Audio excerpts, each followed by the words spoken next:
Hey, so in between watching Beyonce's video Formation every 4 to 6 hours, I had the opportunity to go and see Les Mis on Broadway, which I had not seen since high school. I mean, I've seen it, I saw the movie, and every time the 10th anniversary or the 25th anniversary or whatever comes up on PBS, I'll hunker down with a box of tissues and just work through it. But I had not seen the Broadway show in a very long time. I have a friend who would like to see it, but also doesn't like musicals, and it's not a regular musical, it's an opera. I don't care what people tell you, they don't stop singing for 3 hours. When are they gonna say words to each other like, hey, where are you going today? I'm gonna go barricades. Nobody says words with their mouth. So if you're not interested in musicals, you're gonna be really, really sad. Well, I mean, you're gonna be sad regardless. It's called The Miserables. But you're gonna be extra sad if you don't like musicals. So I figured, as a 40th birthday present to her, I would explain the entire plot of the show so that she could decide if this was something that is of interest to her or not. So let's start it, take it from the top. Jean Valjean is on stage. He's a real important character. I would call him the lead. He sings a lot of the songs. We're gonna call him the lead of this musical. We learn from the opening number that when he was young, he stole a loaf of bread to feed his sister's child who was starving. He was sent to prison for 5 years for that. And he kept trying to escape, so he's actually been in prison for 19 years because they kept adding time to his sentence. This is all in the opening number. The main problem for Jean Valjean is played by a character named Javert. He is a police officer, and he says, Jean Valjean, you're free to go after 19 years of being a prisoner, but you have to carry this little thing with you called a ticket of leave, and you have to show it to everybody so that they know that you're a former criminal. Jean Valjean leaves. Here's the problem. He can't really get work because of the ticket of leave. If he does get work, they don't really pay him. He's not allowed to, like, stay in inns or anything. Can I stay in your stable? They're like, why don't you just keep moving? No one wants you here. So he's like, this is bullshit. I can't get a job. I can't stay anywhere, I can't do anything. And then he goes and he finds a bishop who lives in a bishopric. That's what it's called. Fun fact, not in the musical. Auntie Jessica, educating. So he sees this bishop, and the bishop's like, come on in, have some dinner with me, I am kind. Jean Valjean is like, screw it, I'm a criminal now, let's just own it. Grabs like the chalice, and he's shoving that in his bag, silver plates, and he's putting that in his bag, and he's running away. Whee! And the cops find him, and they're like, did you just steal all this stuff from the bishopric? The bishop comes out, it's like, no, I gave it to him as a gift. I also gave him these 2 candelabra right here. So the cops leave, and the bishop explains to Jean Valjean, okay, with this silver, I have bought your soul for God. You need to be a better man from this point on, all right? This is not a gift. This is an investment in you as a person. And then Jean Valjean has a great number called Who Am I? Where he's like, so what do I do now? And live a good life and help people, but I can't do it with this ticket of leave, so I'm gonna rip up the ticket of leave, and I'm gonna go and live under a pseudonym and start my life over. Opening of the show. Up until then, prologue. None of that was the open. Now we start the show. 20 years later. He's the mayor of some town living under a pseudonym. He has a factory where they make small, foldy objects. All the characters are sitting on stage that work in the factory, all these women, and they're doing something small with their hands, like binding, they're making chocolates. I don't know what the hell they're doing. We meet a character named Fantine. Now she kinda is... She's just sort of there. So the foreman of the factory wants to get with Fantine. And Fantine is like, no, I have no interest in you, sir, but I appreciate your effort. And the foreman is like, fuck that bitch, I hate her. Well, he doesn't say anything. He becomes profoundly grouchy, and he takes it out on everybody else who works in the factory. So everybody else who works in the factory is angry at Fantine. Because they're like, give it up so we don't have to deal with Mr. Grumplepants. She's reading a letter. Some catty bitch comes over, grabs the letter out of her hand, and is like, oh, you have a kid. And we all know you haven't been married. And Fantine is like, I was with a guy. We had a kid, but he bailed. And now I have the kid living in an inn somewhere. And I pay the family to take care of her. And they're all like, man, no, still gonna go with skank on this one. Then they fight. And the foreman comes in and is like, what happened? And all the other girls back up the catty bitch. And they're like, Fantine started this fight. And the foreman says one of my favorite lines in the show, you play a virgin in the light, but need no urgin in the night. Get it? Rhyming. They fire Fantine. Now Fantine's out on the street. She has no job. And she sings maybe one of the saddest songs in the history of songs called I Dreamed a Dream, where she talks about when I was younger, I thought things would go great. And the last line of the song is, life has killed the dream I dreamed.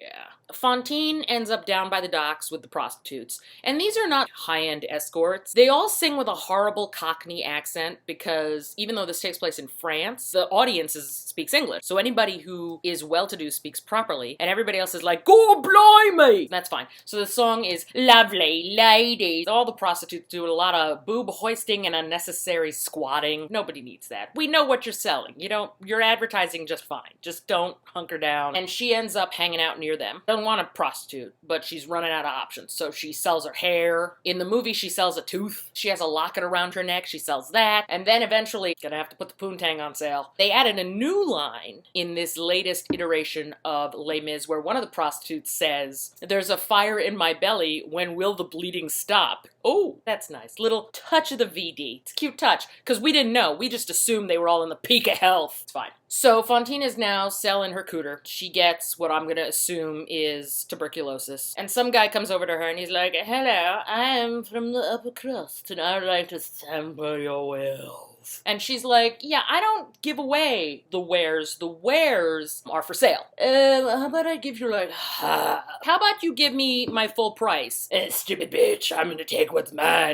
No you're not." And she scratches his face. Javert shows up. Remember Javert from the beginning? Well, he's back. He's still a cop. And he's in this town where Jean Valjean just happens to be mayor. I don't know what kind of fake prosthetic nose Jean Valjean has been wearing for 20 years, but Javert does not know who he is. That's fine. We'll just suspend our disbelief. We're gonna assume Javert had poor eyesight. So Javert comes over. Javert listens to snotty, upper crusty British dude like, "I was just crossing through the park, and this prostitute appeared out of nowhere and scratched my face." Javert is like, "Well, prostitute, gonna have to go with his story." Jean Valjean shows up. He's like, "What's going on here?" And Javert explains the situation. He goes, "Is this true to Fantine?" And Fantine is like, "You suck. Your foreman sent me away. I can't take care of my kid. She's gonna die. I'm dying."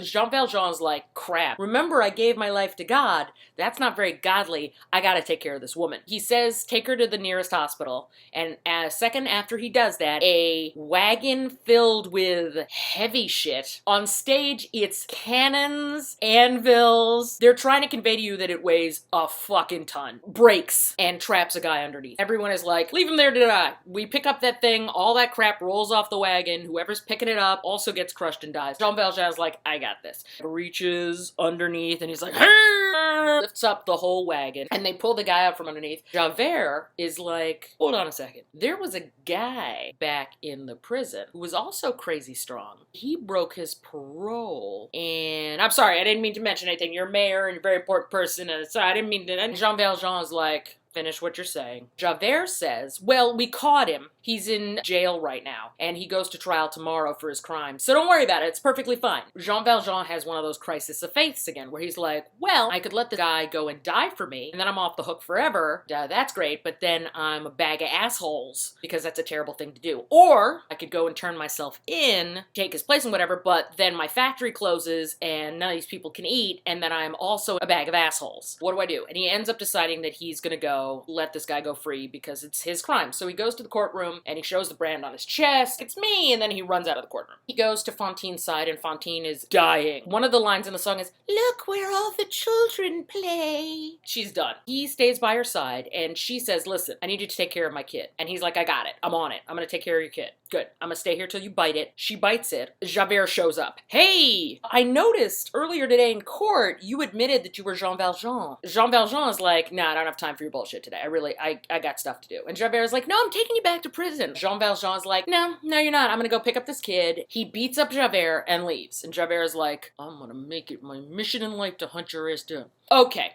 Cosette. She's technically the lead of the show. At this point, she's like 5 or 6. She's tiny. She's young and she's weak. She comes out and she sings the most pitiful number. Doesn't help that she's holding a broom that's like 4 feet taller than her. She's like, "Castle on a cloud." At the end of the song, my 2 favorite characters in the show come out. The innkeepers. They're just the worst people ever. The Thénardiers. Everyone can pretty much assume that if I was a singer, I would be Mrs. Thénardier. And I'm fine with that. It's a really interesting character.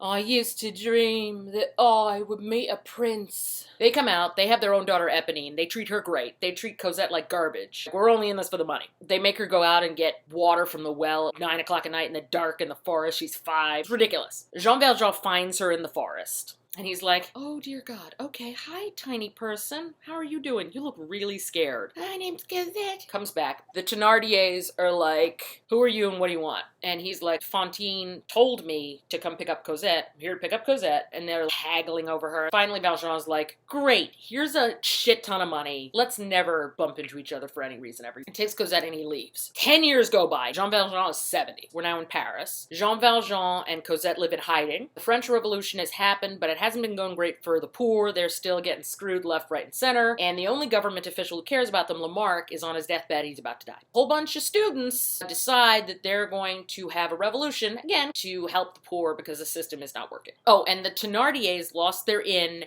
and now they've taken to stealing stuff from people in a gang. Cosette is in the market. Okay, in musicals, a young person will see another young person of the opposite sex. They will lock eyes, and they will immediately fall in love for the rest of their lives. That's it. I don't need to know your name. That's all it takes. I hate that a lot. One of the male students, who's all fired up about the revolution, is walking through the market. His name is Marius, and he sees Cosette, who's now 16, 17 years old, and they both see each other, and that's it. They're together. Meanwhile, Eponine, the daughter of the Thénardiers, is also 16, 17, and she's been macking on Marius for a while now. She's all flirty with Marius, and Marius is all, I am unaware of these flirts. But he sees Cosette, and he's like, that. I want that for life. And Cosette is like, I would also like that. He says to Eponine, listen, find out where she lives. Completely oblivious to the fact that Eponine is like pining for him. And she's like, okay. And she goes and she follows Cosette and Jean Valjean home. But the Thénardiers also recognize Jean Valjean as the guy who took Cosette. And they're like, I remember he had a lot of money to give us then. I bet he still has a lot of money. Let's go to his house. So they also show up at Jean Valjean's house at the same time. Marius and Cosette do this horrible love song through the bars of the fence called A Heart Full of Love. Side story, I collected a bunch of acorns for an art project once. I put them in a Pyrex tray. And then the next day I came out and the tray was filled with beetle grubs because all of them had been napping in my acorns out in the cold, and I brought them in to my warm apartment and they assumed it was spring, so they all popped out and were now wriggling around in my Pyrex. So instead of singing A Heart Full of Love, I like to sing A Tray Full of Grubs. Anyway, Eponine is watching this from a distance like, my heart is breaking. Marius leaves. I gotta go fight a revolution. The Thénardiers show up. Eponine is like, the hell you're gonna rob them. She screams. The Thénardiers run away. Jean Valjean comes outside. He's convinced that the Thénardiers were not trying to rob him, that they were actually like people sent by Javert to capture him again. So he's like, we gotta sail across the sea. Pack your shit, we're leaving tomorrow. Now we have a really big number called One Day More. Everybody sings at the same time. Jean Valjean sings about how I gotta split.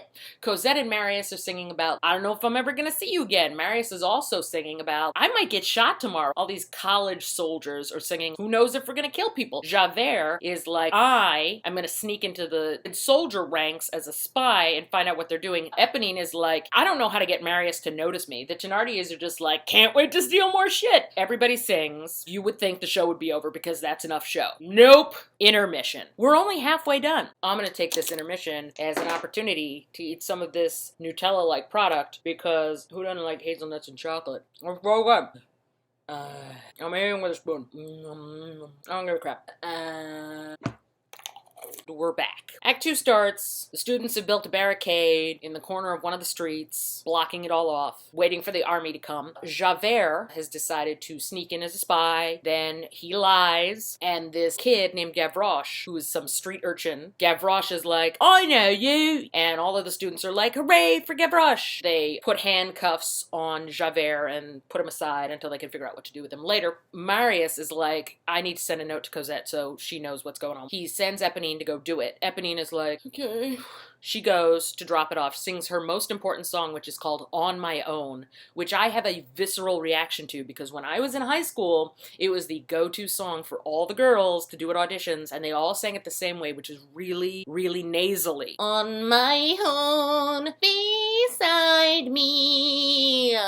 She sings the song, she gives the note to Cosette, but Valjean intercepts it and he reads it. He realizes that Marius is in trouble, so he's like, I gotta go work on these barricades and save this kid because one of these days I'm gonna die, and Cosette needs someone to take care of her, and she literally knows nobody because I've kept her sequestered all these years. I gotta go save Marius. So this 70-year-old guy puts on a uniform and goes over there, and Javert's there, and he's a prisoner. So he goes over there and he's like, listen, here's what I need you to do. I need you to give me this prisoner Javert. I'm gonna take care of him. Students are like, sure, go right ahead. Javert is like, this is your dream come true. You get to kill me. Valjean is like, but I don't want to kill you. I'm gonna let you go. And Javert is like, you realize that doesn't mean that anything's gonna change. I'm still gonna hunt you. Jean Valjean is like, fine. He lets Javert go. And Javert is like, the second this is over, I'm coming. Eponine, on her way back from delivering the note, gets shot, and she dies in Marius's arms, which is great for her, so she finally gets Marius to pay attention to her, but she also dies, and everyone is seriously bummed out about it. They realize that no one's gonna attack them that night, so they just sort of hunker down and think about their life choices, which, if you ask my opinion, are terrible. They're like, we're gonna do this, and all of the poor of Paris is gonna be like, check out those kids, and they're gonna follow us, and it's gonna be great. And they wake up in the morning and nobody's there. So the students are like,